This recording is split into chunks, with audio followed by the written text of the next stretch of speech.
नेक औरत दूसरों के शिकवा शिकायत से बचती है। समझदार औरत हमेशा एहतियात से काम लेती है। नेक सीरत ना गिला करती है ना ही सुनती है। हयादार औरत हक की बात करते हुए शर्माती है। नेक बीवी अपने घर की निगाहबान होती है। वफादार बीवी कभी अपने घर का गिला बर्दाश्त नहीं करती।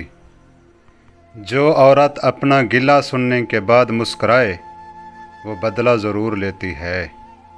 जो औरत खुशामद ज़्यादा करे वो चालाक होती है। जो औरत ज़्यादा मीठी हो वो अंदर से हासिद होती है। जो औरत चौखट पे बैठती हो वो बहाने बनाने वाली होती है। जो औरत ज़मीन पर मिट्टी से खेले वो चालाकी करने वाली होती है। जो औरत बात बात पे आंसू बहाए वो छोटे दिल की होती है। वीडियो अच्छी लगे तो सब्सक्राइब ज़रूर करना।